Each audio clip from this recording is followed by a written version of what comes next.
Valendo? Fala galera da Som Clube, hoje a gente tá com a Amanda, tá joia, Amanda? Beleza, Felipe.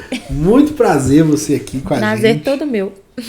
Vamos conversar um pouquinho, né? Bora. Conta um pouquinho, Amanda, conta um pouquinho da sua vida. Então, meu nome é Amanda, eu tenho 28 anos, sou nascida em Sabará, gente, bem pertinho daqui, a família do meu pai é de lá. Minha mãe sempre morou aqui no bairro, no Tirol mesmo. Minha avó também é de Sabará, acredita? Tá vendo? Muito pequeno. Sabará é bem pequenininho mesmo. Minha mãe morava aqui e foi pra lá. Um dia ela falou assim, vou mudar pra lá. Mudou sozinha e acabou encontrando meu pai lá e a gente ficou lá durante muitos anos. Eu saí de Sabará, eu tinha 12 anos, foi após a morte da minha avó, a gente voltou pro Tirol. Porque minha mãe quis ficar mais próxima do meu avô. Então, desde lá, nós estamos aqui. Então você é do Tirol. Eu sou tirolense. Tirolense. Desde os 12 anos, 28, né? 22 anos ainda. Isso Peraí, mesmo. Não, bugou minha... Gente, eu não sou de exatas, eu sou de humanas. Na verdade é 22, né? 18, né? 18. É isso mesmo, minha avó faleceu tem 17, então é mais ou menos isso aí. Diga. Alice, conta pra gente da Alice. Então, a Alice é maravilhosa. E é mesmo. Tudo que eu sonhei, mais um pouco. Mas a Alice não foi uma criança planejada, né? Foi uma criança no susto mesmo. Como é que você engravidou no susto? Engravidei no susto. Mas a Alice, a gente descobriu o autismo nela bem novinha. Eu notei algumas pequenas coisas lá em casa. Eu vinha notando assim, que a Alice não tinha muita interação social, ela não tinha muito contato. E na época, como ela estava começando a andar, ela andava muito na pontinha do pé. Isso foi uma coisa, foi bem... É um dos sintomas, então. É bem forte. Eu até estava comentando isso com os meus amigos hoje de manhã. Porque assim, às vezes a gente coloca um autista como se fosse igual a outro, baseado em sintomas. Por exemplo, não olhar no olho, falta de interação social, andar na ponta dos pés... E por assim vai, atraso na fala. Só que tem muitos autistas aí camuflados, principalmente meninas. Tem alguns estudos que dizem, né, que o autismo das meninas é camuflado, porque na verdade a base para estudo de crianças autistas ela foi desenvolvida em homens, porque a predisposição, digamos assim, é maior, a incidência é maior em meninos. Então, não é que meninas têm menos, é porque não é diagnosticado corretamente. Então, no caso da Alice, eu comecei a perceber isso. E aí, eu conversando com as minhas primas lá em casa, que são todas pedagogas, minha irmã também, eu falei, gente, eu acho que a Alice tem algum problema. Foi numa festa de família que tava tendo lá. E ela tava com quantos anos? Meses? 1 ano. Tava com 1 ano. 1 ano. E, na verdade, na época, eu nem sabia do assunto autismo. Pra mim, eu era leiga. É o meu caso. Né? Mas tem muita coisa que eu ainda aprendo. Eu fico vendo muita coisa na internet, das mães lá. E aí, quando eu cheguei a falar isso, todo mundo falou assim, é engraçado, né? Porque como a gente fala assim, fulano de tal, pode ser que tenha alguma comorbidade. A gente acha que é o fim, que é uma morte, que é uma doença, e não é uma doença. Então, foi isso que aconteceu lá em casa. Quando eu cheguei a falar que eu achava que a Alice tinha autismo, todo mundo, não, que isso, ela não tem, tá doida, isso é coisa da sua cabeça. E aí eu conversei com uma outra prima minha, que ela não mora aqui, ela mora no Espírito Santo, e ela é pediatra. Falei com ela, Karine, eu acho que a Alice é autista por esse e esse motivo. Ela falou, olha, se eu fosse você, eu procurava um neuropediatra. Aí eu procurei um neuropediatra, isso foi tudo antes de 2 anos. Então você que falou primeiro, eu acho que é autismo. Mas todo mundo lá em casa, todo mundo não, todo mundo dava em negação. Porque com 1 ano, pô, não dá pra... É porque era muito diferente. Tanto é que se você colocar a Alice hoje perto das crianças que têm a mesma faixa etária dela, você vai notar que a diferença é bem grande. Não só pelo atraso na fala, eu falo pela não da função ao brincar. A Alice, ela não sabe pegar um carrinho e mostrar que aquele carrinho é de caminhar na pista. Ela pega o carrinho e bate um no outro, ela não sabe da função ao brinquedo. E isso interessante. Isso é uma característica. É uma característica. E isso a gente está tentando trabalhar lá nas terapias, porque a Alice, ela só vai começar a falar quando ela começar a dar função para os brinquedos. Né? Ela tem que aprender a brincar de forma saudável e correta para que ela consiga, de fato, se comunicar e falar. Por enquanto, a gente está na linguagem do... Ela me pega pela mão, me leva até onde ela quer, às vezes pega minha mão e aponta. Hoje ela está com quantos anos? A Alice hoje está com 4. Então, com 4 anos, aí ela não verbaliza. Ela não a gente fala que é autista não verbal. A Alice, ela não verbaliza ainda. De vez em quando sai lá em casa um papai, que é o meu irmão, porque ela chama meu irmão de papai. E só. E não. De vez em quando ela fala não. Com uma clareza, um não, assim. Amanda, Sim. o que acontece com a criança para dar esse diagnóstico de autismo? Assim? É genético? Como é isso? O autismo ele tem uma grande predisposição de ser genético, sim, né? Tanto é que quando a gente vai nos médicos, todo médico que eu troco, não são muitos, mas as perguntas são as mesmas. Primeiro vem a primeira pergunta, que é: a gravidez foi planejada? Alguns psicanalistas bem antigos, isso é uma ideia bem antiga, tá, gente? Bem retrógrada. Eles diziam que existe um termo que se chama termo mãe geladeira. E esse termo mãe geladeira são para as mães que são frias com os filhos desde a gestação. Então, eles acreditavam de que se as mães não desejassem aquela criança, aquela gravidez, isso poderia acarretar no autismo. Mas isso é um termo que não se usa hoje em dia, até porque a maternidade é um fardo muito pesado para a gente já ter que carregar essa problemática de que nós somos culpadas por desencadear o autismo. E foi daí que veio a ideia assim, de trabalhar a maternidade, de ajudar mães? Foi. Eu vou ficar milionária ainda esse ano, tá, gente? Pra mim, porque vou montar minha ONG. Mas é nisso que a gente tem que chegar, galera. Porque é muito interessante o trabalho que a Amanda quer fazer e desenvolver com as mães. Sim, eu tenho muita vontade. A gente tem, onde a Alice faz tratamento, se chama AMAR, que é a Associação de Amigas e Mães de Autistas da região do Barreiro. Lá na AMAR, se eu não me engano, tem 5 ou 8 gestoras, se não me lembro de todas. Mas elas começaram com um projetinho bem pequeno e foram expandindo. Hoje a casa ela atende muito mais do que 100 famílias. Atendem as crianças e as famílias com preço acessível, né? Que é R$40 por sessão, contribuem mensalmente com R$30 para a instituição, para estar mantendo a casa, limpeza, aluguel, internet e assim por diante. Essas sessões são sessões de terapia. Ela oferece terapia ocupacional, psicólogo, fono, tem personal kids também para ajudar as crianças a desenvolverem. E tem, eu acho que se eu não me engano, tem até psicopedagoga. Tem várias funções lá. Eu não sei falar todas não, mas tem muita coisa lá.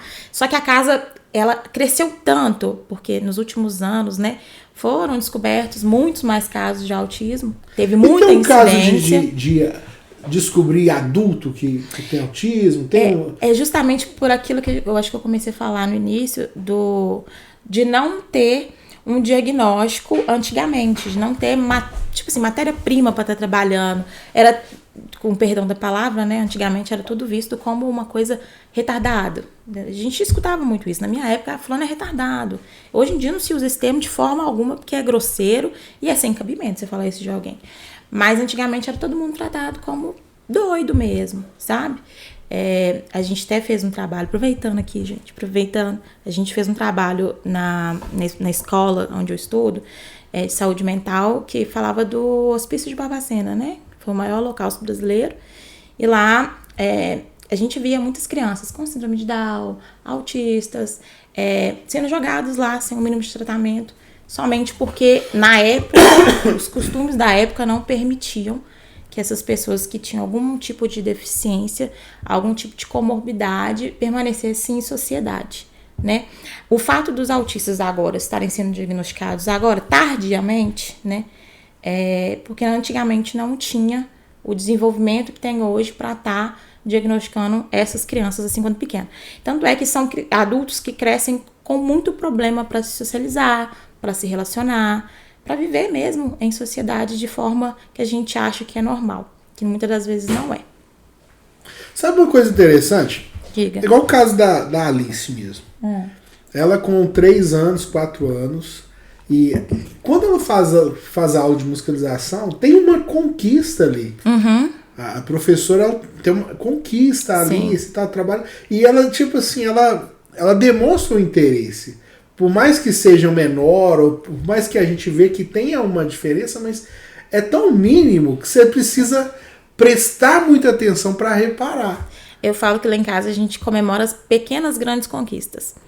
A primeira conquista que eu tive da Alice, que eu não esqueço, foi de quando ela começou a subir escada. Subir e descer a escada. Olha que coisa idiota, gente. Subir e descer a escada, uma coisa que toda criança faz, mas a minha filha não fazia. Então, quando ela desceu os primeiros... Ela fazia aqui, a gente fica louco.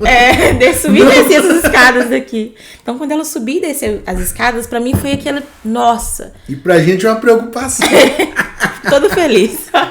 E aí, depois, ela falar pra pai. Eu falei assim... Porque assim, né, gente? A gente... entende algumas coisas que tem que levar tempo.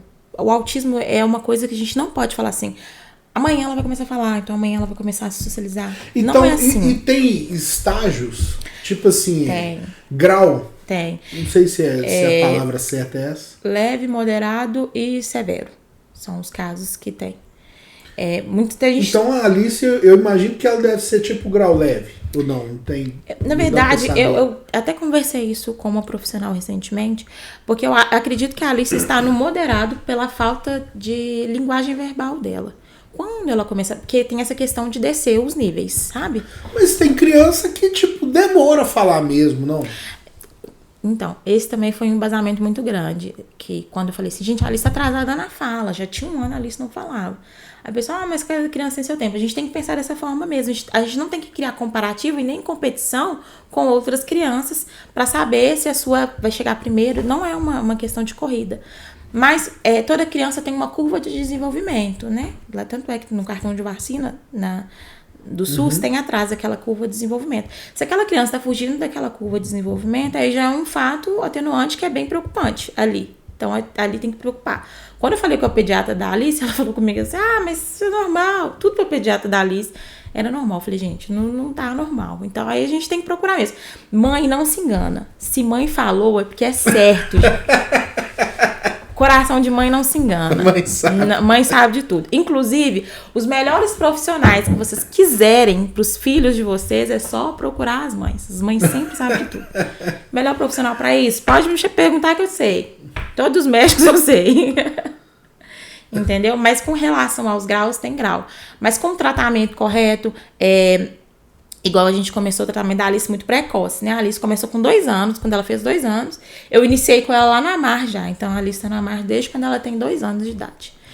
E desde quando a Alice começou no Amar, a gente tem tido evoluções maravilhosas.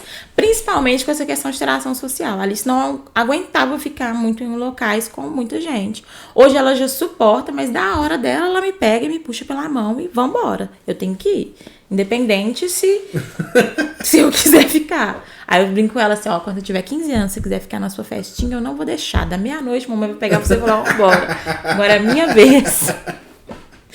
Mas, ela tem alguns problemas com a audição também.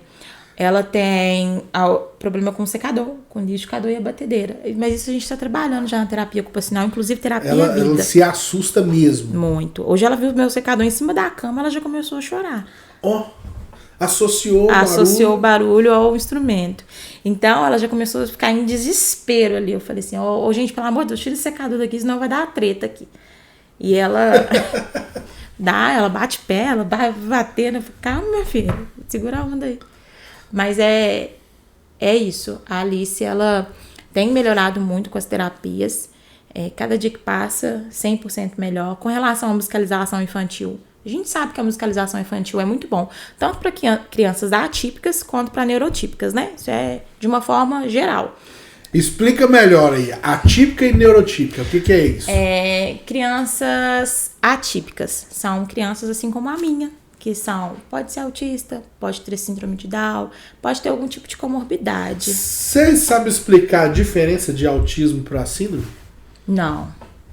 A Flaviana, que é uma amiga minha que tem um filho que tem síndrome de Down, ela é excelente para explicar tudo. Eu falo todas as dúvidas que eu tenho, Flaviana, vem aqui, porque ela tá bem melhor, bem anos na minha frente. E assim, ela além de ser mãe, ela é pedagoga e psicopedagoga também. As mães, elas procuram muito saber dos assuntos e acabam que elas ficam ali naquele meio. E a síndrome, eu imagino que seja por causa do DNA, né? E tem características físicas. O olho, o nariz, as orelhas, a língua mais grossa. E já o autismo não, né? Não, o autismo ele não tem cara. E é isso que uma das coisas que me irritam às vezes. Porque a Alice é autista, mas ela não parece. Mas eu pergunto, mas com que cara que tem que ser? Porque eu não consigo entender com que cara que tem que ser. O autismo, ele não tem, infelizmente, né, ou felizmente, ele não tem aspecto físico. Mas ele tem lá os seus jeitos. Muitas das vezes as pessoas entendem que os filhos da gente às vezes estão fazendo pirraça, mas não é só uma crise. Inclusive, a gente estava no supermercado quarta-feira, eu e a Alice. E aí tinha uma mãe lá com uma menininha, a menina tava batendo cabeça, assim, no carrinho dela mesmo. Aí eu falei, por que você tá chorando? Aí a mãe falou assim, a gente fica com vergonha, né? Falei, fica não, boba, aqui em casa, aqui é pior, que a Alice, quando ela dá, eu sei diferenciar a pirraça da crise. Nesse dia, a menina tá fazendo pirraça, e a Alice, quando ela faz pirraça, ela vai quicando o bumbum assim no chão, igual os havaianos faziam assim, quicando, fazendo pirraça. Falei, não precisa ficar assim não, boba, ninguém tem que ficar, a gente não tem que se policiar com olhares dos outros. Eu já fui do tipo que, assim, eu tava na igreja, as pessoas olhavam e me davam vontade de ir embora. Agora, eu estou na igreja, as pessoas olham, pois eu continuo olhando pra frente. Finge que nada tá acontecendo. E a Alice fica lá em cima no altar. O padre tá lá fazendo homilia e a Alice gritando. Ela passa pra lá e passa pra cá. E, inclusive, os padres daqui da paróquia, que são o Padre André e o Padre Oswaldo, uma gracinha de pessoas. Toda vez que eu chego lá, eles falam assim, e aí a Alice tá sumida. Ela nem tinha um pra eles, ela só quer ir lá pro altar. Mas ela fica lá, nós somos muito bem acolhidos lá em casa, não tem nada a reclamar da igreja em si, dos fiéis eu não tô nem aí por mim. Tô nem ligando. É porque o que conta é o bem-estar da Alice, né? A gente tem que pensar muito nela, né? Tem dia que eu falo com ela antes de sair de casa, porque como ela não fala, ela grita muito, sabe? Eu falo com ela assim, amor, nós vamos pra missa, por favor, não grita tanto. Pode gritar só um pouquinho, mas não gritando. Mas acho que chega lá, ela esquece tudo e vai, passa igual um piloto de Fórmula 1 pra um lado e pro outro, e grita. Eu fico, oh meu Deus do céu, me perdoa. E como que é os sintomas de crise, da crise? Normalmente. Eu tô te perguntando porque a gente já assistiu aqui. Você já assistiu. Normalmente a crise. crise. E a Ju assim, meu Deus. Tadinha. A Ju sofreu naquele dia. Mas normalmente as crises da Alice, ela chora desesperadamente, desenfreadamente, que nada faz o choro da Alice cessar. Entendeu? Ela se debate, ela se bate. Então, isso é uma crise que ela tem. Normalmente, ela me bota muito a mãozinha no ouvido. Não sei, até hoje eu não consegui identificar. Porque quando ela deu crise comigo já, não tinha barulho no local para ser alguma coisa que incomodou o ouvido dela. Mas ela sempre fica desse jeito. Ela se debate, cai no chão. E eu tomo cuidado para não bater a cabeça. Porque a última vez que ela deu uma crise muito forte, ela bateu o queixo na mesa de granito lá de casa. E aí ficou um roxo, um galo que bem grande na testa, que me perguntaram. E é meio que sem... Não tem, é involuntário. Aí quando agora... eu não sei se vocês já viram uma série que chama Uma Advogada Extraordinária. Eu vi há muito tempo já. E aí quando ela dá uma crise, ela já é uma mulher adulta, aí ela pede com um amigo dela, me abraça com força. Porque o abraçar acaba tranquilizando eles. É como se fosse uma força maior mesmo para sentir o corpo e voltar ao normal. E aí eu abraço ela, às vezes ela tenta sair, eu continuo até ela acalmar. Canta a musiquinha dela, pergunta o que aconteceu. Já teve dias lá em casa da Alice se acordar para dar crise e ficar assim, de um tempo pro outro. E recentemente ela teve algumas por conta da mudança que eu tive que mudar ela de escola. E aí, essa falta de rotina, porque eles também têm essa questão muito de rotina. Por exemplo, a gente passa toda terça-feira por um caminho para ir para a terapia ocupacional da Alice. Se eu mudar aquele caminho do carro, ela já começa a ficar agitada, a ficar resmungando lá atrás, tipo assim, por que você tá passando por esse caminho? Não é esse caminho aqui. Ela percebe. Então, legal. Todos os dias eu tenho que fazer o mesmo caminho, na hora de voltar também o mesmo caminho, ela gosta que desce o morro, tem um morro. Bem rapidinho pra ela sentir o frio no estômago, que ela dá gargalhada de sentir aquele frio no estômago do morro. Que doido. E assim, entende tudo. Às vezes eu falo pra ela assim, agora não está na hora disso. Porque a gente acha que não fala e não entende. Entende muito bem. Não tá na hora disso aqui agora. E ela vai lá e entende. Vai lá pro seu quarto. Vai lá dar benção à sua avó. Então, eu falei, vai lá dar benção à sua avó. Ela foi lá no quarto da minha mãe e voltou. Eu falei, você deu benção à sua avó? Ela ficou me olhando assim, vamos voltar lá e vamos dar benção à vovó pra dormir. Mas ela entende tudo com muita clareza e muito bem, sabe? Mas eu falo que a audição da Alice é seletiva. Que ela é igual criança. Qualquer outra criança. Escuta o que quer e faz o que quer.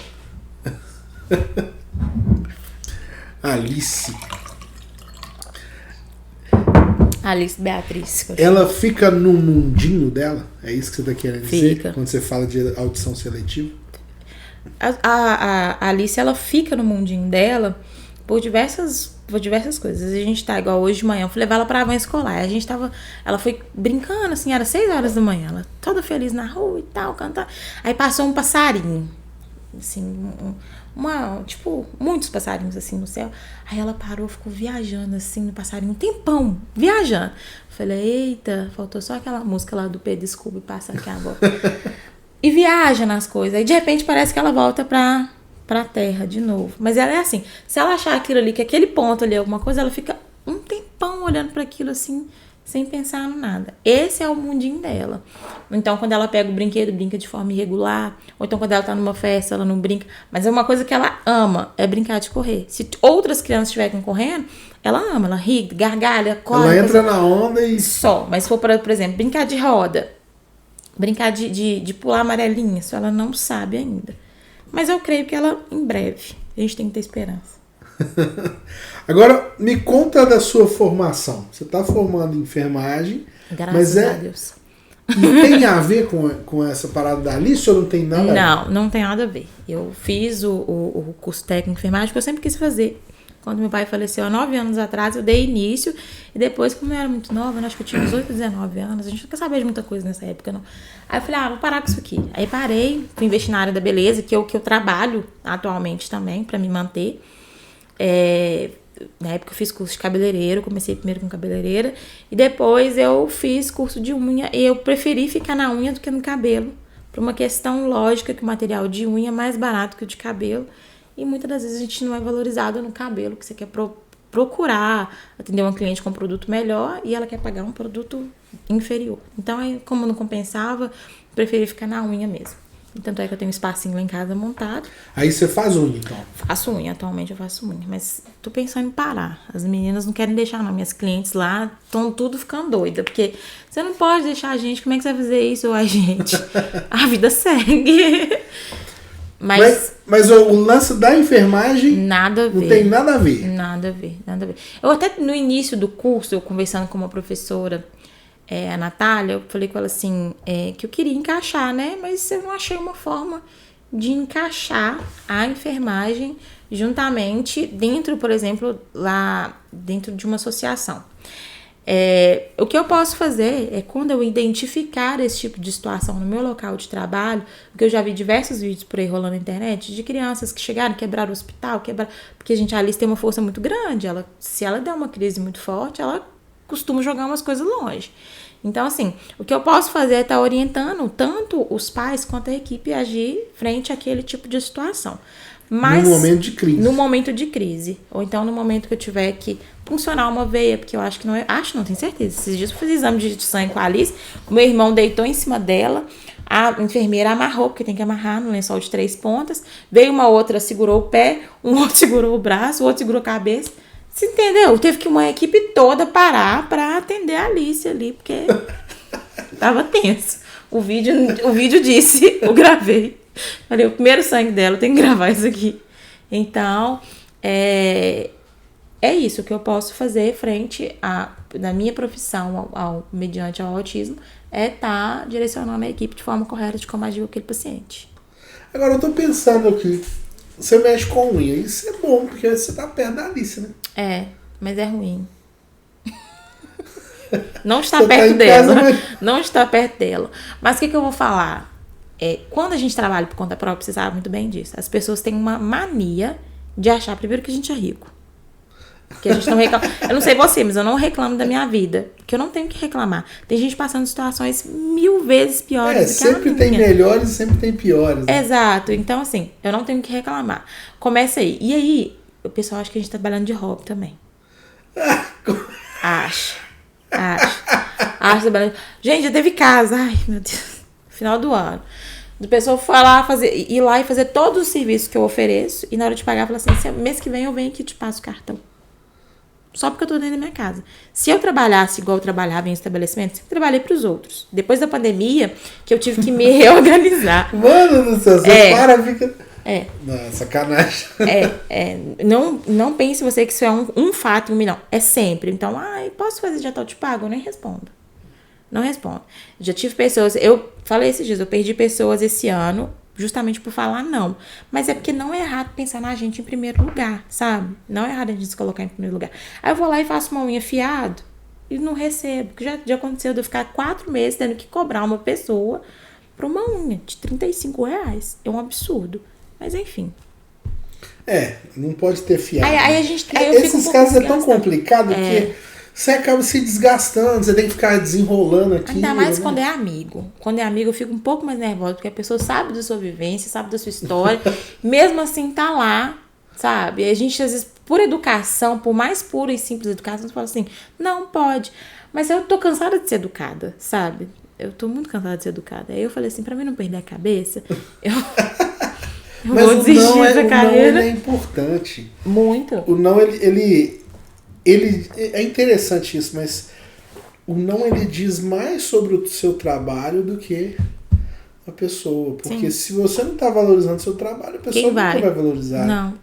Mas é ruim mesmo, você falar não, ainda mais pra... como se fosse um peso, né? Mas não é peso. Mas é uma coisa que eu sempre exemplifico. A minha irmã, que é a minha irmã, ela me paga. Ela não me pede pra fazer fiado. Por que os outros de fora têm que me pedir? Sabe? É uma situação muito complicada. Aí por isso... Trabalhar por conta própria é uma maravilha, que a gente tem flexibilidade, a gente tem tempo, mas aí tem esses pontos negativos, sabe? No trabalho em casa, domicílio, assim. Eu era muito mais feliz quando eu trabalhava para os outros, porque fazia sol, fazia chuva, meu dinheiro estava lá. Dia 5 estava lá, né? Tava, eu não tinha esse negócio de... cansativo marcar clientes. Às vezes gente, tem a dia que eu marco 2 clientes no mesmo horário. Eu falo assim, minha cabeça não tá boa, mas é cansaço. A gente fica cansado. É filho, é casa, é escola, é E quanto trabalho. tempo pra fazer uma unha? Pé em mão, 1h30. Depende muito também do pé. Tem pezinho que vem bem detonado. Quando é cliente mais nova assim, eu gasto umas 2 horas, porque eu não conheço a cutícula da pessoa, então eu não posso tirar aquela cutícula ali achando que eu sei e depois eu machuco a cliente toda. Então é um problema pra mim. Então, eu prefiro dar 2 horas para uma cliente nova, 1h30 para uma cliente que eu já tenho costume. E o gel eu gasto já 2 horas. E o que é gel? A extensão. A gente faz um alongamento, entendi. sabe? Pra unha ficar grandona. Acho bonito, mas não faz. E aí é diferente, tipo, o pé é um preço, mão é outro preço? Pé e mão, eles são fixados um valor, mas aí quando são separados é mais caro, o pé ou a mão. É mais caro e a unha de gel também é um valor mais caro. Eu pago, não sei quanto eu pago, acho que é R$50. Barba e cabelo. É assim, né? É mais ou menos isso. É mais ou menos isso.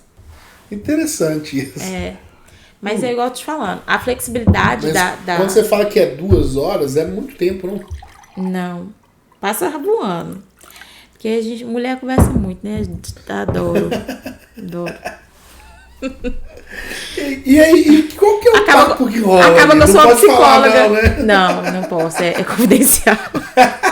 Acaba que eu viro uma confidente das minhas clientes. Igual, eu tenho famílias que eu atendo. Eu atendo a mãe, a filha, a neta. Isso é legal, hein? E assim, acaba que, por exemplo, uma sai e fala mal, né? Que a gente acaba comentando uma coisa ou outra que irrita a gente. Porque todo mundo convive, né? Então, acaba que tem... fulano não. E aí... Acaba que eu escuto aquilo, só fico, é verdade, não, você tá certo, eu concordo com todo mundo. Porque, se imagina só, uma saída, você falar, você acredita que sua mãe falou isso? Imagina que loucura. Mas o lance é que você tem que focar no que você tá fazendo, Lina. Não dá muito pra... Não. Até pra render o assunto, você tem que deixar falar mesmo. Até dá. Eu tenho uma cliente minha lá, que eu falei com ela que eu vou fazer um podcast da vida dela. Cada dia que ela chega lá, a Tássia, inclusive Tássia, tô falando de você aqui. A vida dela, ela pra escrever um livro. Toda vez que ela chega lá, é uma aventura diferente. Falei, você vai ver se eu não vou começar a divulgar a sua vida, vou ganhar dinheiro com ela. Mas a gente sabe de muita coisa, a gente sabe, eu opino, e tem coisa que eu guardo pra mim, assim, no mais fundo do meu íntimo, porque eu acho que é muito sério. Eu já soube de situações lá no meu trabalho, desde abuso sexual, de quando a criança, a mulher sofreu de quando era criança. Na verdade, eu acredito que isso vai pro resto da vida da pessoa, sabe? E a pessoa tem que contar uma hora também, né? Pra ela... E eu acho engraçado porque as pessoas falam tanta coisa pra mim, eu fico, sabe que eu passo confiança pras pessoas? Porque não tem lógica. Me contam muita coisa da vida delas. Muita, muita coisa mesmo. Eu sei de coisas da vida das pessoas lá que elas falam assim, Amanda, só você sabe, ninguém na minha família sabe. Então, assim, eu acho isso muito bacana, porque eu ainda tenho prazer de ouvir, opino. Às vezes eu só ouço mesmo, só porque a pessoa às vezes precisa desabafar, eu falo, você tem que fazer o que seu coração mandar. Mas trabalhar com o público é muito gostoso, é muito bom. Eu não queria desistir da carreira, mas eu vou tentar ainda conciliar. Tava até hoje vendo com a minha mãe. Essa questão que você falou, por exemplo, do financeiro e tal, das cobranças, tem muito a ver com a postura. Tipo, você disse não, a pessoa arredou, não quer fazer, ou qualquer coisa nesse sentido, quem perde é a pessoa. Porque quando você diz não, você está dizendo a respeito do seu trabalho. Mas o que acontece? Esse trabalho de pé e mão que você está me contando é que acho que ele tem um valor muito mais emocional do que simplesmente o estético ali. Eu tenho uma cliente que vai toda semana fazer a unha comigo e não tem nada pra fazer. Tipo assim, não tem nada pra fazer na unha dela. Ela só vai lá pra conversar comigo. É uma retocada. Mas ela fica lá 1h30. E assim, eu acho engraçado que ela não fala da vida de ninguém. Ela só fala da dela. Ela só chega lá pra sentar pra falar comigo dos problemas dela. Ela só quer que eu escute o problema dela. Eu acho que você precisa rever esses valores e trabalhar de uma forma diferente aí. Porque eu acho que o que você está entregando de valor não tem a ver com o preço de unha, não. Acho que vou começar a cobrar a sessão. A sessão está R$150 a partir de agora. Terapia. A sessão agora está 150. E quanto que é a unha e pé? Quanto que é o valor? Pé e mão é 35. Pé ou mão separado é 20. A unha de gel, o alongamento é 150. A manutenção é 70. A unha de gel é sua? Ou eu tô falando besteira? Não. Você compra aquilo e cola, não? Tem uma técnica assim que você compra como se fosse uma unha postiça. E cola e aí passa o gel por cima. Mas eu não gosto dessa porque essa aí corre muito descolamento. Aí a gente compra um material que chama fibra de vidro, que ele é como se fosse um monte de pelinho branquinho. Você coloca, passa um gelzinho, coloca na unha da cliente e aí bota na cabine pra secar. Aí depois você corta, passa o gel e ali você vai modelando de acordo com a unha da cliente. Né? Porque às vezes a chips não tem o formato certo do seu dedo. Muitas vezes a gente vê umas unhas bem Então ela é meio que fabricada na hora, assim. A gente faz todo o serviço. Que viagem. A gente faz todo o trabalho ali. Da unha na hora. Do jeito que o cliente quiser. Às vezes ela mostra uma unha lá, eu falo assim, vai ficar bom não. Quando as que eu tenho intimidade, né? Porque às vezes o formato do seu dedo não combina com aquele tipo de modelo de unha que você tá mostrando. Porque tem gente que acha que vai mostrar uma foto que vai sair igualzinho. Gente, eu não faço milagre. Tem hora que não dá pra fazer isso aqui na sua unha. Tipo o que você tá falando, tipo, às vezes a mão é gordinha e aí mostra a mão de uma modelo fininha. Exatamente. Assim. Que é igualzinho, não vai ficar igual. Porque o modelo de unhas são diferentes. Não tem, ultimamente, não tem varinha pra mudar a mão de ninguém, não. As coisas que eu mais gosto desse tal do podcast é aprender. Gostoso, né? Eu nunca ia saber isso aí que você tá me contando. Da unha? Nunca ia saber, mano. E tem hora também que parece pra gente lá desencravar. Eu não gosto de desencravar a unha. Eu mexo bonitinho, legal. Mas isso é podólogo, né? Isso, isso que eu deixo bem claro. Não sou podólogo, sou manicure. Porque eu não gosto de mexer, porque isso dá um problemaço. Uma vez eu trabalhava num local, e aí a menina foi desencravar o pé de uma senhora, que ela já era bem de idade. Já é outra coisa também que entra, que pé de gente mais idosa a gente não cutuca. A gente limpa, mas você não tem que cutucar para machucar, porque é uma pele muito fina. E demora a cicatrizar, demora a cicatrização. Bem diferente de... Aí cutucou, gente. O dedo da senhora no dia voltou de um tamanho fora do normal. E tipo, volta na garantia? Como assim? Não, aí voltou, tipo assim, a senhora... Não tem como resolver, né? Já era. O local que eu trabalhava, na verdade, era um local muito chique. Então a senhora voltou lá meio que quebrando o pau, falando que ela tinha que pagar o tratamento dela. E pagou. Ela teve que pagar. Tratamento com podólogo, até a unha melhorar. E os medicamentos, porque a unha realmente inflamou muito. Tava, tipo assim, uma camada muito grande de pus. Nem se botasse de molho, igual às vezes minha unha fica com pulso, que eu cutuco muito, né? Nem se colocasse de Agora, molho. pergunta. Você não pensou em dar sei lá, um up pra esse lado? Você já é manicure, você já entende disso. Podologia? Por exemplo? Nossa. Ou não tem nada a ver? Não, tem. Podologia tem muito a ver. Saúde dos pés também importa muito, né? A gente acha que não, mas os pés da gente dão sustentação, né? Então a gente tinha que cuidar melhor da saúde dos nossos pés. Falo de colocar de molho mesmo, fazer uma massagem, passar um hidratante, evitar o consumo de açúcar, porque a gente acha que às vezes a rachadura... Isso tudo é o trabalho do podólogo? A gente instrui, o podólogo ele instrui. Mas assim, por exemplo, se quer fazer um spa dos pés, o podólogo ele vai fazer. Eu faço também um spa, mas eu não faço igual um podólogo, eu não tenho os mesmos materiais, né? Mas aí o podólogo lixa, ele hidrata, esfolia, faz tudo direitinho. Desencrava. A única coisa que o podólogo não faz, ele não pinta a unha. O podólogo não é manicure. O podólogo não pinta a unha. Ele limpa a unha da cliente toda e deixa bonitinho. Em alguns casos, nem base passa, porque às vezes a unha tá doente, não tem que passar a base. Eu falo porque eu penso nessa área, Amanda, essa área ela é absurdamente grande. Muito. E tem mercado pra todo mundo. O pessoal fica assim, mas se não tem lugar que a gente vai tá abrindo botequinho com falo botequinho. É estética que fala, sim, né? Estética, beleza? Mas tem espaço pra todo mundo, não tem disso. Não tem competitividade, eu não tenho que ficar competindo com ninguém. Podólogo é pé. Sim. E quando é mão? Manicure. Não, eu falo pra ter esse mesmo cuidado. No podólogo também, não tem outro nome não. Por exemplo, se tiver alguma micose na mão, o podólogo vai cuidar da mesma forma. É que é mais difícil ter, né? É mais comum no pé. Que a gente vê muita... E quando você vê verruga, por exemplo, verruga, não sei como é que fala. Esses casos tem que ser dermatologista. Dermo. Dermatologista que vai cuidar. Porque às vezes queimar uma verruga às vezes nem sempre é a causa principal, né? Tem que ver do que aquilo ali tá desencadeando essas verrugas. Eu tive uma época que eu tava dando muita verruga na mão. Então eu falava assim, nossa, minha mão tá ficando igual do meu pai. Meu pai tinha muita. Mas era estresse. Por incrível que pareça. Minha mão encheu de verruga, assim, bem na lateral, assim. Eu tinha uma verruga... Ô, Felipe, eu tinha uma verruga que o Israel chamava ela de Gary. Que isso aí? E aí ela ficava aqui, ó. Você tirou ela? Tirei. E tirei na queimando. Minha mãe também foi eu que tirei. Minha mãe também tem essa, uma molinha. Bem molinha. Aí às vezes eu tava sem camisa em casa, o Israel chegava com o dedinho e dizia, Gary! Igual uma melequinha. E eu olhava pra ele, você tá me zoando, cara? E ele rachava os bicos. Eu tirei o Gary e eu lembro que a moça que fez isso, ela até tinha, os filhos dela faziam aula aqui. E aí ela me convidou e tal pra ir lá. Mas ela é conhecer estética? o espaço.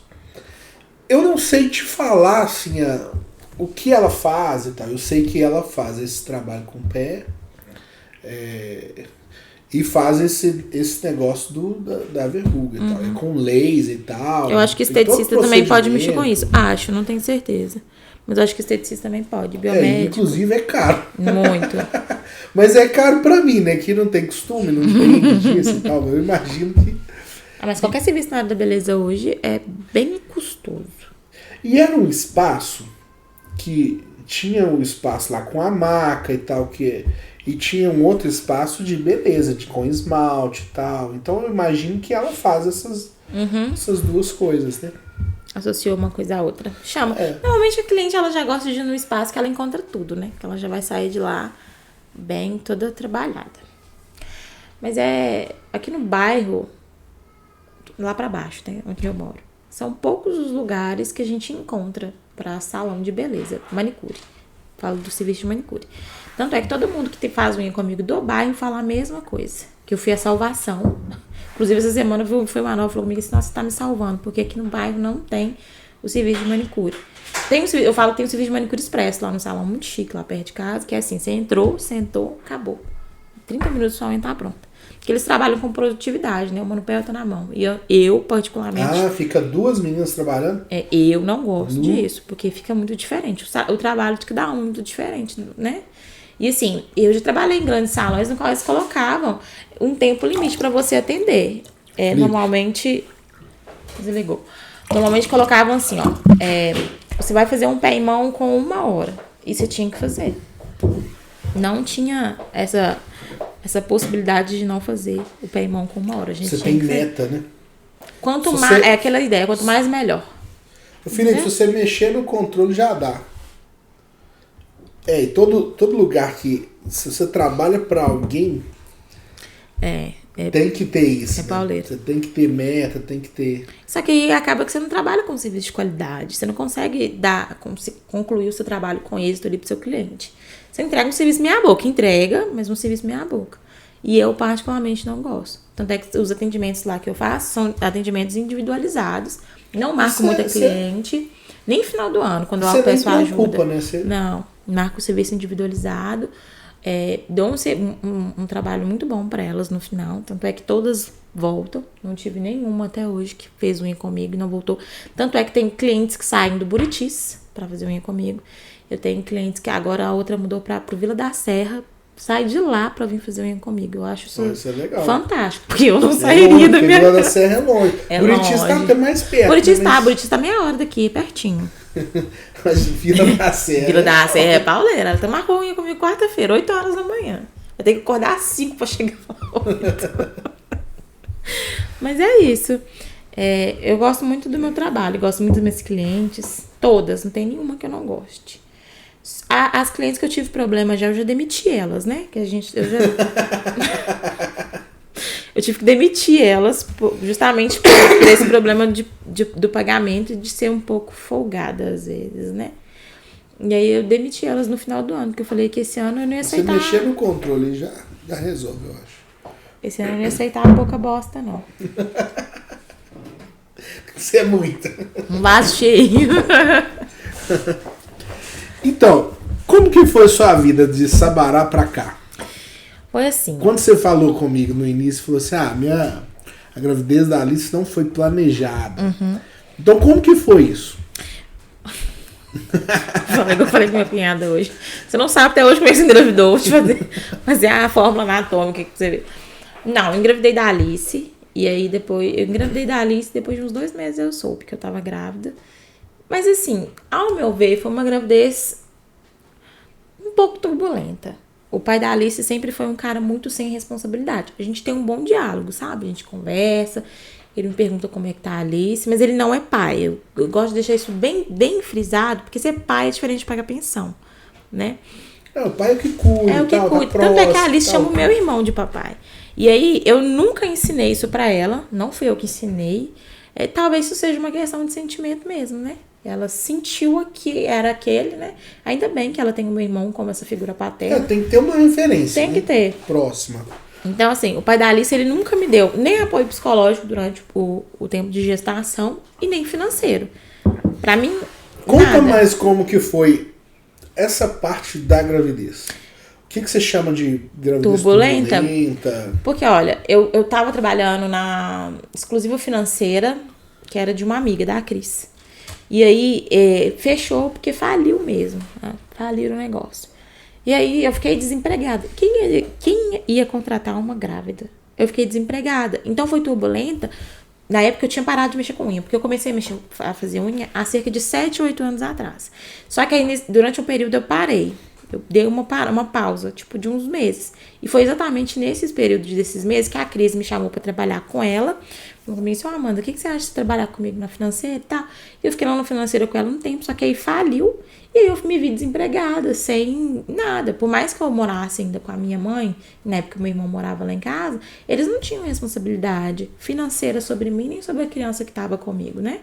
Então, isso me deixou um pouco nervosa. E todas as vezes que eu ia perguntar ao pai da Alice, olha, eu preciso comprar isso. Nunca. Né? Inclusive, no finalzinho da gestação, ele falou comigo que tava indo. Eu liguei pra ele e falei, onde é que você tá? Tô indo pra sua casa te ajudar a pintar o quarto. Até hoje tô esperando. Acho que amanhã talvez então, ele chegue. Tinha uma treta emocional e pesada. Tinha. Né? Eu fiquei sozinha mesmo. Tanto é que, no dia 2 de novembro, eu fiquei com o pai da Alice arrastando esse tempo todo da gestação. A licença em fevereiro. Mas quando foi 2 de novembro de 2018, eu falei, gente, eu não preciso disso. Porque na minha cabeça era assim, eu tinha que ficar com ele porque ele era o pai da minha filha. E isso bastava. Um pensamento idiota. E aí eu tinha que superar tudo isso que ele ia mudar. Depois que a Alice nascer, gente, pelo amor de Deus, ninguém muda ninguém. Se a pessoa não quiser mudar, ele não vai mudar. E aí, dia 2 de novembro, eu cheguei pra ele e falei com ele, a gente vai terminar. Eu não quero, a gente ainda encontrou lá no Mercado Central. Não quero mais por esse motivo. Sabe o que ele teve a cachorra de me falar? Tá, você quer terminar, a gente vai terminar. Mas quando essa menina nascer, desse jeito, eu quero o exame de DNA. Ele falou comigo assim. Eu falei, tudo bem.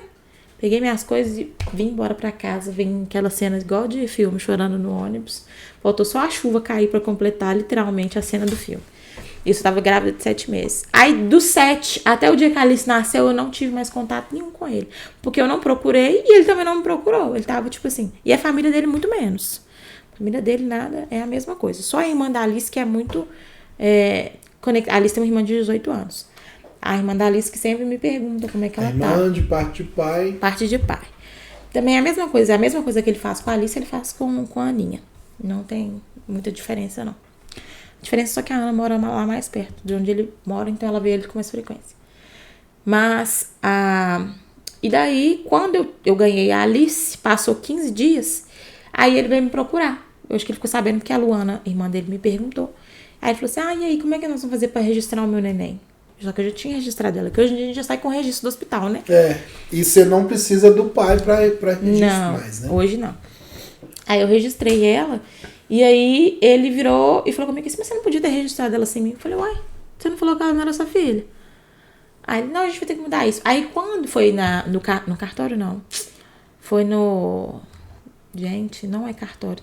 No fórum. A gente tem que mudar essa questão de certidão no fórum. Depois que já é feita... Isso. Aí quando foi no fórum, aí eu falei com a moça assim, no dia... A Alice tinha 15 dias. Tem como fazer exame de DNA? Porque eu já tinha me informado na internet que você pode solicitar a justiça, né? Pra fazer exame de DNA. Tem como fazer exame de DNA? Aí ela, porque você tem dúvida? Eu falei, não, ele tem. Aí ele já regalou o olho, porque, né, pra fingir que não era nada com ele. Aí eu falei assim, não, mas ele tem dúvida se ele é o pai. Eu queria fazer o exame de DNA pra gente ver se realmente ele é o pai. Aí ele falou que não precisava. Eu falei, não. Aí ela falou assim, tem como ser hoje? Eu falei, hoje não tem como, não. Pode ser amanhã? Ela, pode. Foi de um dia pro outro, foi muito rápido. Interessante. Foi. Marcou no dia seguinte. Aí eu lembro que era um dia que tava chovendo pra caramba. E marcou. Porque a gente pensa que isso não é simples, né? Não, é rapidinho, não demora não. Aí a gente marcou até no Hermes Pardini aqui do Barreiro. Aí quando chegamos lá, tava chovendo muito. E aí a Alice, pra tirar a botinha do pezinho dela, porque o exame de sangue, no caso dela, faz pelo pé, tipo exame de pezinho mesmo. Fura, aí aperta pro sangue sair e pressionar lá. Aí ela pegou, aí ele falou assim, aí a Alice, na hora que tirei a meinha do pezinho dela, ela começou a chorar. Ele, eu vou sair daqui porque eu não aguento ver ela chorando. Ela tava no meu colo, peguei ela assim no colo meu, passei pra ele, falei assim, não, você vai ficar com ela no colo pra você ver o que você tá fazendo ela passar. Porque eu sei de quem ela é filha. Você também sabe, que senão você não tava fazendo isso aqui. Aí entreguei ela pra ele. E aí depois de 15 dias, saiu o exame. E adivinha, gente, filha de um pobre. Podia ser filha de outro, né? Mas não era.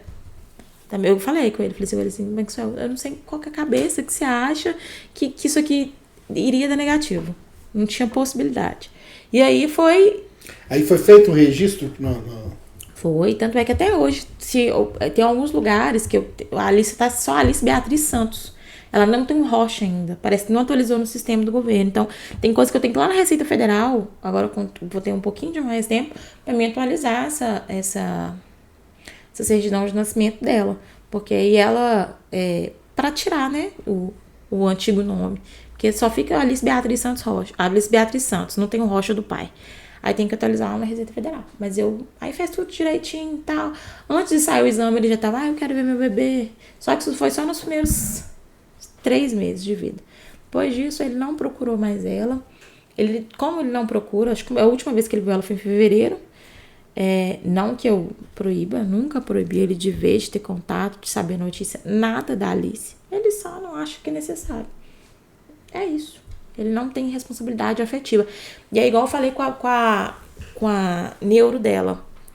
Eu falei com ela assim, doutora Esté. Neuro não, a psiquiatra. Eu falei, doutora Esté. Porque ela me perguntou. Aí eu falei com ela assim, doutora Esté. Porque tudo que você viveu e tal, com certeza isso. Pode ter, sim. Pode, porque a doutora Esté já até conversou isso comigo. E ela perguntou sobre. Porque a Alice, na última consulta, a Alice falou pro papai dentro do consultório. A doutora Esté falou assim: o pai dela tá vindo ver ela. Eu falei, não, é meu irmão. Eu falei, olha, doutora Esté, eu prefiro preservar pelo menos alguma coisa na minha filha, nem que seja essa questão dela, do sentimental dela mesmo, que para não saber dessa história do pai, do que ela crescer sem referência nenhuma, assim, achando que o pai realmente a negligenciou, não quer saber dela. Então, quando ela tiver um entendimento maior, porque eu creio que isso vai acontecer no tempo dela, as coisas vão se encaixar. Então, assim que der, vai dar tudo certo. Então, eu não vou ficar preocupando se ele tá vindo ver. Eu já sofri muito mais com isso. Hoje em dia, eu tenho outros sofrimentos maiores que se chamam boletos. Vários.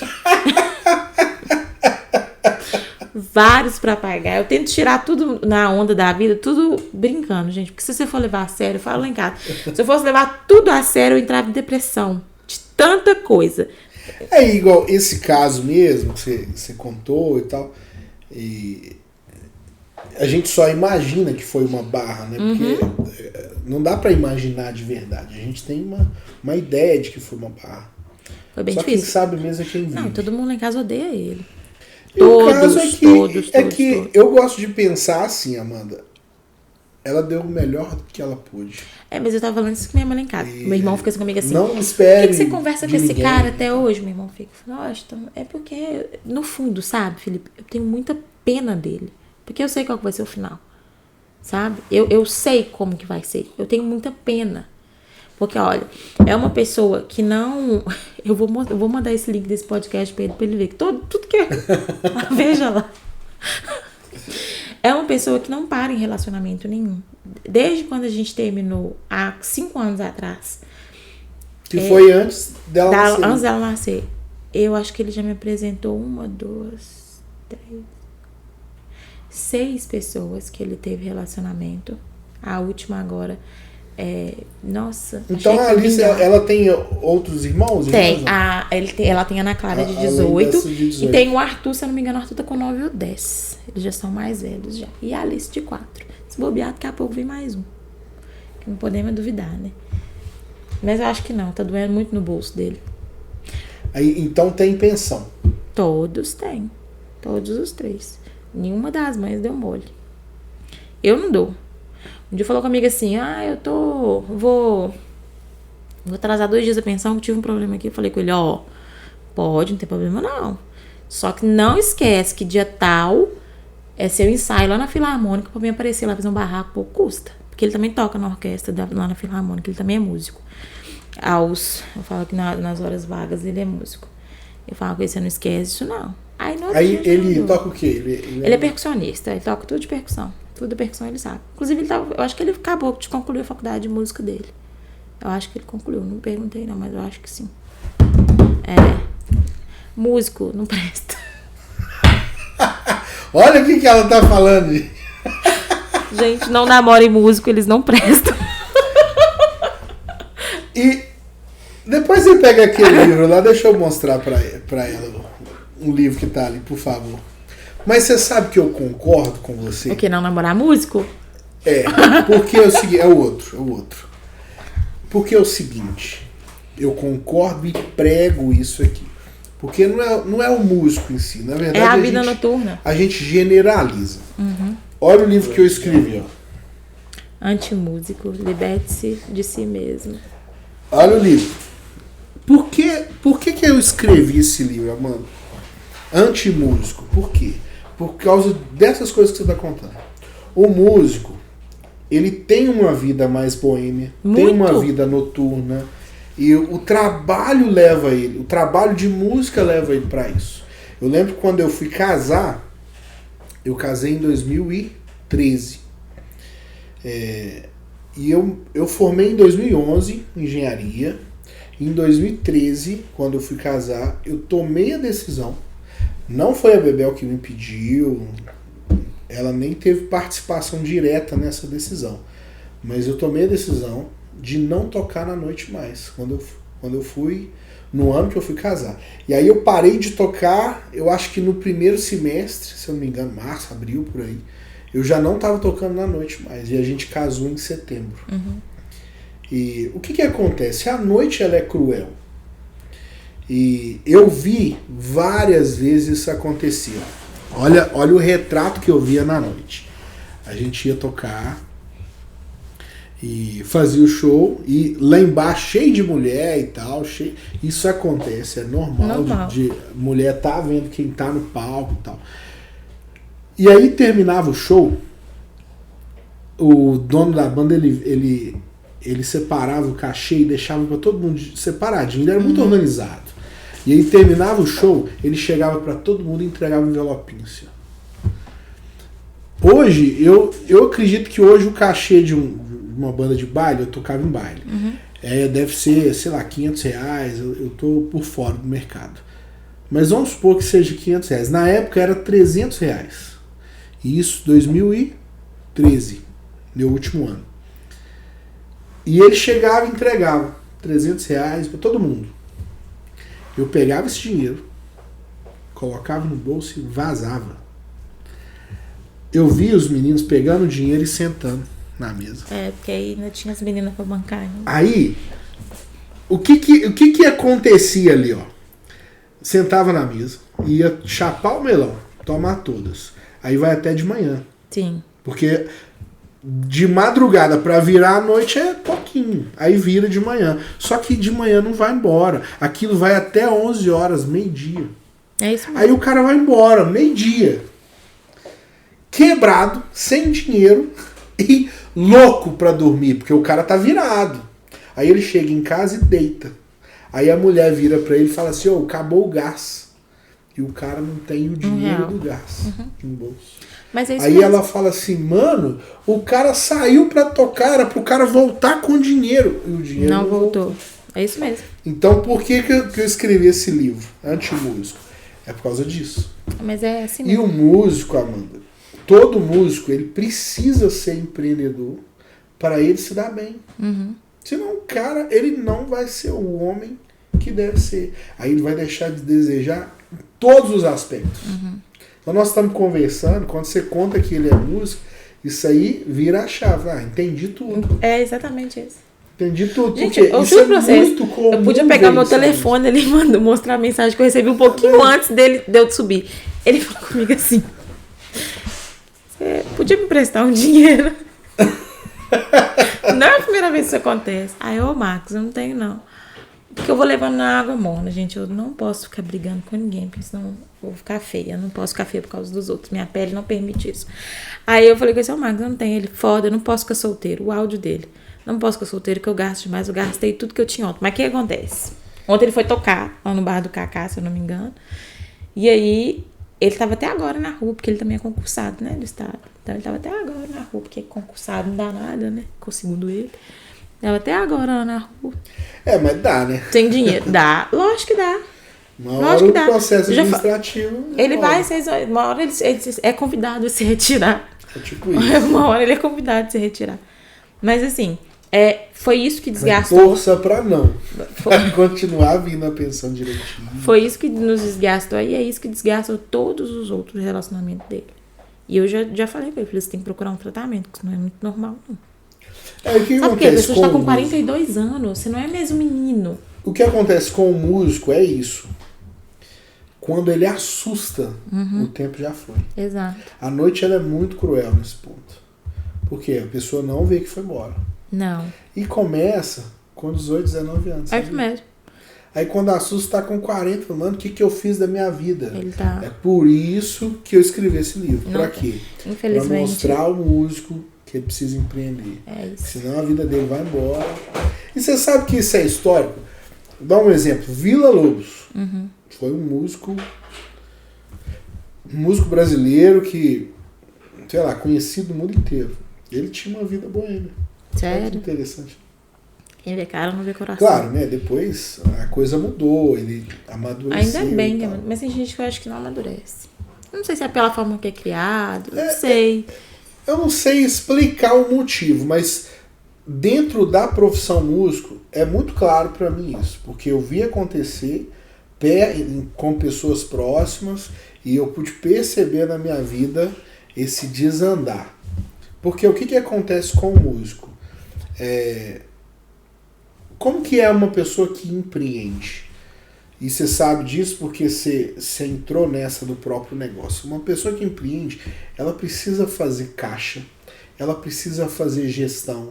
Se você brinca, você não tem o dinheiro do esmalte. E a pessoa vem para fazer a unha e ela não volta. É isso mesmo. Então você tem que administrar um monte de coisas. E geralmente o empreendedor é assim. Você tem dois tipos, né? Tem aquele ideológico, o empreendedor ideológico. O que é o empreendedor ideológico? No meu caso, por exemplo, eu vou empreender naquilo que eu amo. E aí eu estou disposto a passar qualquer coisa porque vou seguir isso aqui. Isso é o empreendedor ideológico.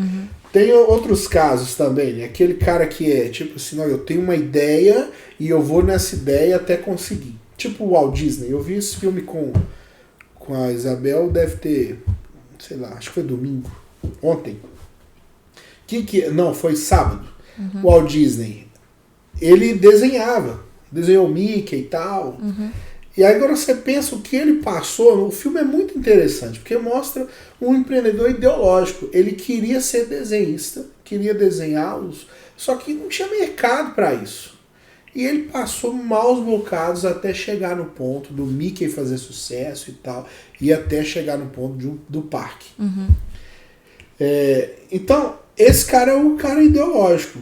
Mas tem aquele empreendedor que é tipo assim, nossa, eu tenho que fazer caixa, eu tenho que me virar. Aí o cara faz o que for. Que eu acredito que foi o seu caso. Meu Deus, ali chegando, eu preciso me virar, eu perdi um emprego, vou pra unha. É o que eu sei fazer, é o que eu faço de melhor, e aí você entra com garra, e quando você assusta, o negócio tá dando certo e tá fluindo. Opa, que interessante. Trabalhei até o último dia dela nascer, até um dia antes. E depois que ela nasceu, eu voltei com 7 dias. Com barrigão. Não, eu trabalhava, às vezes eu botava, falava pro cliente, só um minutinho que eu vou colocar só a minha perna aqui em cima. Meu pé ficava igual um pé de pão, já não é pequeno, né? Ficava gigantesco. Mas olha que interessante, isso é empreender. Você vai nas dificuldades e você resolve. Agora, como é um músico? Vamos colocar aqui, ó, o músico e o empreendedor. E os dois estão naquela assim, vamos chegar e tal. E o músico, ele estuda pra caramba. Você não tem ideia. Porque música não é simples, não é fácil. Não é, não. E o cara rala. Só que o que acontece? Chega num ponto, num Y ali, ó, que o empreendedor, ele fala assim, preciso fazer caixa. E o músico fala assim, tem que tocar. Percebe? Então o músico, ele vai pra paixão dele e esquece do resto. E aí a vida inteira do cara é destruída. O cara tem uma vida ruim, destruída, mas na música tá funcionando. E o empreendedor? O empreendedor é o contrário, porque ele tá fazendo caixa. Sim. Então a coisa tá fluindo. E é tão interessante isso, porque até ao redor. A minha mãe, ela falava comigo assim, você dá um jeito de você estudar, senão você vai acabar virando músico. Minha mãe falava comigo. Não com essas palavras, né, mas ela falava mais ou menos assim. E aí, todo mundo recrimina a gente quando a gente fala assim, eu quero ser músico.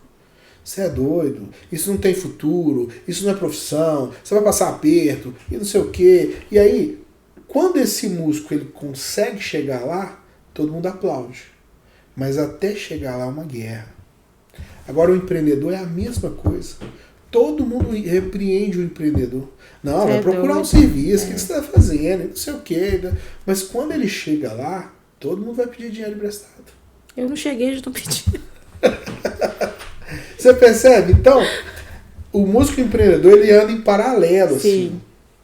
E se ele não entrar nessa de empreender, é batata. O músico, ele vai trocando em miúdo, falando claramente, ele vai se fuder. Sim. Porque aí ele vai chegar a 40, 50 anos, o cara não fez nada da vida. Não tem nada.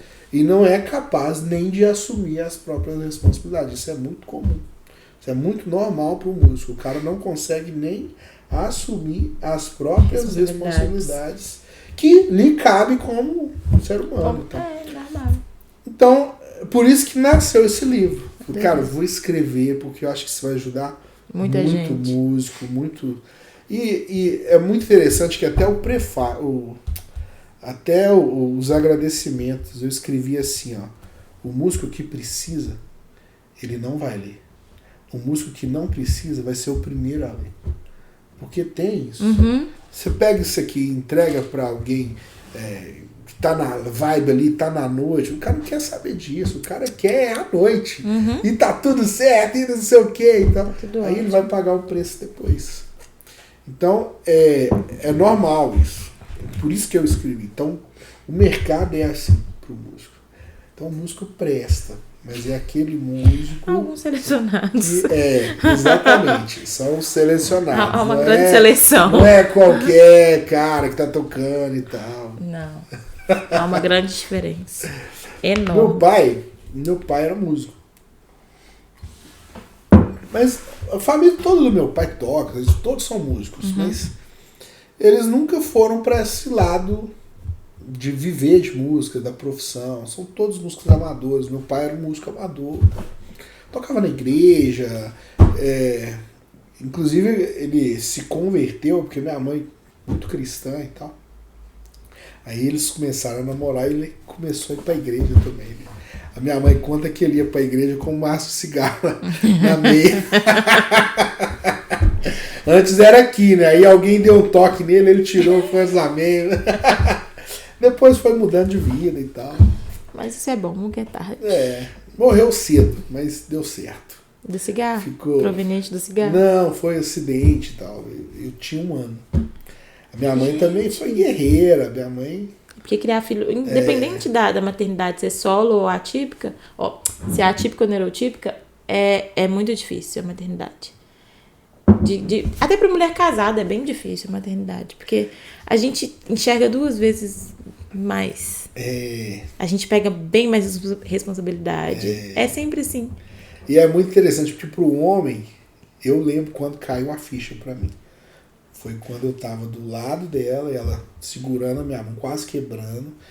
E o Israel nasceu e eu peguei ele no colo ali. Isso aí agora, gente, o que eu faço? Mano do céu, quando eu olhei agora, aquele eu faço? Deu aquele frio na barriga, assim, eu falei, nu! Passou um filme na minha cabeça. Ali caiu a ficha pra mim com o Israel. Com o Aquiles não, foi diferente. A ficha caiu quando ela me contou, mas com o Israel caiu a ficha mesmo pra mim quando ele nasceu. Porque até então a ficha tinha caído só pra menor. Isso é coisa de homem mesmo. O homem é mais lento. A mãe desde quando a gente gera. O pai é depois que nasce. Tem uns que nem depois que nasce. Mas eu gostei muito dessa ideia. Eu acho que se você for firme pra ajudar essas mães, vai fazer diferença na vida delas. Vai. Conta com a gente. Muito obrigada. E esse aí foi o papo com a Amanda. Valeu, galera da Som Clube, por ter acompanhado. E valeu, Filipão, por ajudar a gente no podcast aí. E é isso aí. Um abraço. Valeu. Muito obrigada, muito viu, bom. Felipe? Foi um papo bom, hein? Foi, não Uma foi? coisa boa. E, minha filha, aqui nós conversa direitinho.